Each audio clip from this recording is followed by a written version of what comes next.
அந்த ஜீவ சமாதியுடைய அந்த ஜீவ சமாதியால் எதிர்காலத்தில் என்னென்னவெல்லாம் காலுக்கு மட்டும் போல. எனவே இதை நான் வணங்குகிறேன்.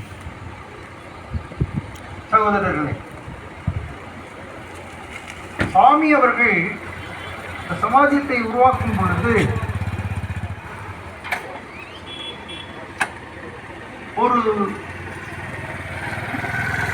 கோரிக்கையை வைக்கிறார். என்ன கோரிக்கை? உலகம் ஒரு சக குடும்பமாக இருக்க வேண்டும். சரி, இதை நான் ஏன் ஏற்படுத்தப் போகிறேன் என்று கேட்டால் அதற்கு ஒரு காரண காரியத்தை சொல்லுகிறேன். என்ன காரணம்? யாராவது சொல்லுங்களேன். என்ன காரணத்திற்காக சுவாமி அவர்கள் இந்த சமாஜத்தை உருவாக்கினார்கள்?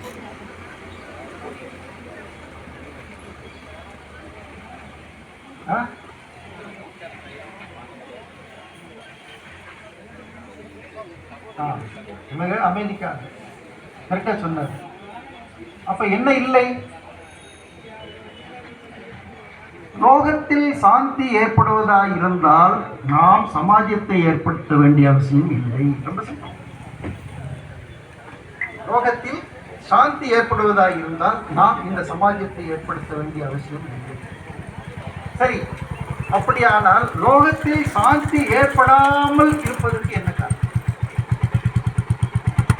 அவரே சொல்றார், லோகத்தில் சாந்தி ஏற்பட வேண்டும், அதற்காக நாம் உழைக்கப் போகின்றோம். ஆனால் எது இருந்தால் சாந்தி இருக்கும், எது இல்லாவிட்டால் சாந்தி போய்விடும் என்கிற காரண காரியங்களையும் அவர் சொல்றார். எது இருந்தால் சாந்தி கிடைக்கும்?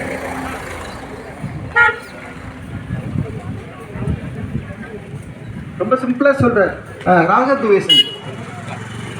உலகத்தில் விருப்பு வெறுப்பு அற்ற உலகமாக இருக்க வேண்டும், இல்லையா? அதனால்தான் அவருடைய உன்னத கொள்கையாக அவர் சொல்லுவது, இந்த சமாஜத்தை நாம் நிறுவுகிறோம். இந்த சமாஜம் எப்படிப்பட்டதாக இருக்கும் என்றால், லோகத்தில் உள்ள அனைத்து சௌகரியங்களையும் அதை அடக்கி இருக்கும், அனைத்து சௌகரியங்களும் இருக்கும், ஆனால் பந்தம் இருக்காது. இப்ப நம்மகிட்ட என்ன இருக்கு? நான் அப்பா, நான் அம்மா, நான் குழந்தை, நான் மாமா, நான் மச்சான், இது என்னுடைய நிலம், இது என்னுடைய வீடு, இது என்னுடைய காரு, இந்த மாதிரிலாம் இருக்கா? இது பந்தம். இந்த பந்தமில்லாத ஒரு சமுதாயத்தை நாம் உருவாக்குவோம். ஆனால் அங்கே அனைத்து சௌகரியங்களும் இருக்க வேண்டும். இப்ப சமீபத்தில் சமாஜத்தில் பார்த்தீங்கன்னா ஒரு பெரிய ஸ்போர்ட்ஸ் கிரவுண்ட் கேள்விப்பட்டிருக்கீங்களா? பெரிய ஸ்போர்ட்ஸ் கிரவுண்ட் நிறுவனாங்க.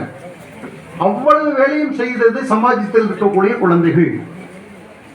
அவ்வளவு செய்தது சமாஜத்தில் இருக்க குழந்தைகள்.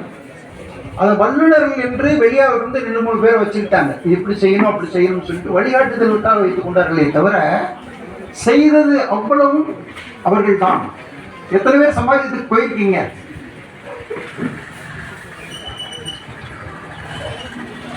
எத்தனை பேர் போயிருக்கீங்க?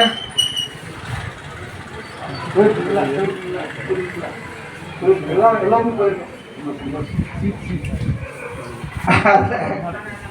அதை இப்போ மறந்துருங்க, நீங்க போனதை மறந்துருங்க. இப்போ கொஞ்சம் ரெக்கலெக்ட் பண்ணி பாருங்க, யார் யார் எப்படி இருந்தாங்க, என்ன செய்துட்டு இருந்தாங்கிறத கொஞ்சம் நினைச்சு பாருங்க. அதை நாம் நினைத்து பார்த்து விட்டால் நாம் நம்முடைய வாழ்க்கையை சவணையில் செய்து கொள்ளணும். 5 வயசு பிள்ளை என்ன செய்யும்? 5 வயது குழந்தை தேங்காய்களை அள்ளி கொண்டு போய் அடுக்கும். பார்த்துருக்கோமா? இல்லைன்னா 10 வயது குழந்தை என்ன செய்யும்? 10 வயது குழந்தை காய்கறிகளை வெண்டைக்காய் செடியிலிருந்து பறிக்கும், கொத்தவரங்காய் செடியிலிருந்து பறிக்கும், இல்லைன்னா 15 வயது குழந்தை என்ன செய்யும்? அவன் புடலங்காயையும் பீர்க்கங்காயையும் பறிப்பான். நேரம் பார்க்கணும். நீங்க போய் பார்த்தீங்கன்னா தான் அந்த வாழ்க்கை முறை என்ன இருந்து தெரியும். இன்னும் பெரிய பிள்ளைங்க என்ன செய்வாங்க? வெள்ளரிக்காயை பனை ஓலையில் கட்டி கட்டி அங்கேயே கட்டி தொங்க விட்டுருப்பான். ஏன் தெரியுமா? சீசன்ல விளையிறது அடுத்த சீசன் வரைக்கும் இருக்கணும். அதுக்காக வயதானவர்கள் என்ன செய்வார்கள்? அவர்களால் வேலை செய்ய முடியாது, எனவே அவர்கள் ஜெபம் செய்வார்கள். சமாஜ வாழ்க்கை முறையிலே 24 மணி நேரத்தை 3 பிரிவாக பிரித்துக் கொள்ளுங்கள். 8 மணி நேரம் ஜெபம் செய்ய வேண்டும், 8 மணி நேரம் ஆகாரத்துக்காக வேண்டும், 8 மணி நேரம் நீங்கள் உழைக்க வேண்டும். உழைக்க வேண்டும் என்றால் யாருக்காக உழைக்கணும்? சாமி சொல்றாரு, நீங்கள் 3 பேர்களுக்காக உழைக்க வேண்டும். சாமி, நான் தானே இங்க இருக்கேன், எனக்காக மட்டும் உழைச்சா பத்தாதா? ஏன் மற்றவங்களுக்காக உழைக்க? ஒரு பிரிவினரால் வேலை செய்ய முடியாது. யாரெல்லாம் வேலை செய்ய முடியாது? பால் ஊட்டுகின்ற தாய்மார்களால் வேலை செய்ய முடியாது. கர்ப்பம் தெரித்திருக்கின்ற தாய்மார்களால் வேலை செய்ய முடியாது. 90 வயதுக்கு மேற்பட்ட வயோதிகர்களால் வேலை செய்ய முடியாது. நோய்வாய்ப்பட்டவர்களால் வேலை செய்ய முடியாது. இப்பொழுது இவர்களுக்காகவும் நீ வேலை பார்க்க வேண்டும். ஒன்று, உனக்காக வேலை பார்க்க வேண்டும். இரண்டாவது, இவர்களுக்காகவும் நீ வேலை பார்க்க வேண்டும். மூன்றாவதாக யாருக்கு வேலை பார்க்க வேண்டும்? உன்னை பார்க்க வருகிறவர்களுக்காக நீ வேலை பார்க்க வேண்டும். நம்ம போறோம், 3 நேரமும் சாப்பாடு. அவர்கள் உழைக்கிறார்கள். யார் உழைக்கிறார்கள்? அவர்கள் எல்லாம் உழைக்கிறார்கள். இவர்கள் எப்பொழுது சாப்பிட வேண்டும்? வந்த விருந்தினர்கள் எல்லாம் சாப்பிட்டு முடித்த பிறகுதான் சாப்பிட வேண்டும். நான் எங்கள் ஆசிரமத்தில் கூட சொல்லுவேன், நீங்கள் சமாஜத்திற்கு போகிறீர்கள், நல்ல விஷயம். தயவு செய்து மணியிடத்துடன் போய் உண்டு விட்டு வந்து. காரணம், நீங்கள் தாமதப்படுத்தினால் அந்த குழந்தைகள் சாப்பிடுவதும் தாமதமாகும். இப்படிப்பட்ட ஒரு சமுதாயத்தை உருவாக்குகிறார். எல்லாரும் உழைக்க வேண்டும், எல்லாரும் ஜெபிக்க வேண்டும், எல்லோருக்கும் உணவு கொடுக்க வேண்டும். அப்படிப்பட்ட ஒரு சமுதாயத்தை உருவாக்குகின்றார் ஞானபிதா அவர்கள். 250 சட்டங்களை உருவாக்கினார். அவர்கள் 1921 இருந்து 35 வரைக்கும் என்னுடைய நினைவில் சரியாக இருக்குமேயானால் உருவாக்குகிறார். அதில் 1925 வருஷம் கூடுதலாக 80க்கும் மேற்பட்ட சட்டங்களை உருவாக்குகிறார். கான்ஸ்டிடியூஷன் ஆஃப் இந்தியா எத்தனை வாட்டி திருத்தியிருக்கோம்? எனக்கு தெரியாதவங்க கேட்கிறேன், சொல்லுங்க. 110, 115, 110க்கு மேல அப்படி வச்சுக்குவோம். சமாஜ சட்டங்களை இன்று வரையும் திருத்த வேண்டிய அவசியம் இல்லை, ஏற்படவில்லை. இந்த சட்டங்களை யாருக்கும் திருத்துவதற்கு அதிகாரம் கிடையாது. இதை திருத்த வேண்டிய அவசியம் வந்தால் நாமே வந்து அதை திருத்துவோம். சாமியை வந்து திருத்துவார். அப்ப அந்த சட்டங்கள் எல்லாம் எல்லோருக்கும் பொருந்துமா? நான் வித்தியார்த்தி, நான் வெளியே தான் இருக்கேன், எனக்கு அது பொருந்துமா அப்படிங்கிற ஒரு ஐயப்பாடு வரலாம். சித்த சமாஜ சட்டங்கள் தானே போட்டிருக்கு. அப்ப சமாஜத்தார்களுக்கு மட்டுமே தானே பொருந்தும். அதுல நீங்க படிச்சீங்கன்னா முகப்புல அவர் என்ன சொல்றாருன்னா, இப்பேற்பட்ட சட்டங்களுடைய சாராம்சங்களை மற்றவர்களுக்கும் தெரிவித்து அவர்களும் சுபிட்சமாக இருக்க வேண்டும் அப்படின்னு ஒரு சட்டம். அப்போ சமாஜத்தினுடைய முக்கியமான சட்டங்கள் எவையெல்லாம் இருக்கின்றதோ அதையெல்லாம் நாம் தெரிந்து கொள்ள வேண்டும். ஒரு சட்டம் சொல்லுது, அனுபவப்பட்டு வரும்போது சில தடுமாற்றங்கள் ஏற்படும். அப்பதான் நம்மால் வந்து மருந்து விட ஆரம்பிப்பான். அப்பதான் நம்மால் வந்து ஜோசியம் சொல்ல ஆரம்பிப்பான். உருப்படாம போவோம். புரியுதா? என்ன சிரிக்கிறீங்க? நான் உங்களை சொல்ல, நீங்க மருந்து விட வச்சிருக்கீங்க.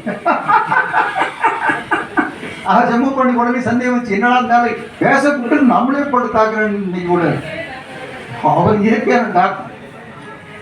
அதாவது என்ன, அந்த கொள்கையை விட்டு நீங்கள் வழுவாமல் விழுந்து விடுங்க. எத்தனை பேர் நம்ம பார்த்துருக்கோம்.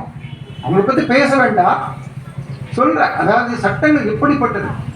இன்னொரு முக்கியமான சட்டம் சொல்றாரு, கோல் சொல்லுகின்ற இடத்திலே நிற்காதே. அவன் நீ இல்லாத போது உன்னை பற்றியும் பேசுவான். உண்டா? அப்ப இது எவ்வளவு பெரிய குற்றம் வந்து. அதென்ன அடிப்படையில என்னென்ன வார்த்தையெல்லாம் அவர் வாழ்க்கையில் பார்த்தாரோ, இது ஒரே நாள் ஏற்படுத்தப்பட்ட சட்டம் இல்லை. 21 இருந்து 35 வரைக்கும் 24 வருஷம் அவர் கஷ்டப்பட்டு கண்டுபிடிச்சது அந்த சட்டங்கள் எல்லாம்.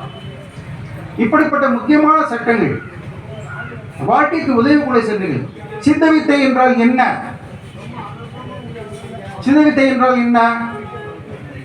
இப்ப ரொம்ப சிம்பிள், அதோட முடிச்சுக்குவோம். நம்ம சாமி வந்து ஒரு போலீஸ்காரருங்க, ஒரு போலீஸ்காரர் இல்லையா, போலீஸ்காரர் அவரு. ஒரு நாளைக்கு வழக்கம் போல நம்ம என்ன செய்வோம், ஒரு வேலைக்கு போறதா இருந்தா வீட்டில் ஏமா நான் போயிட்டு வரமான்னு சொல்லிட்டு போவோம்.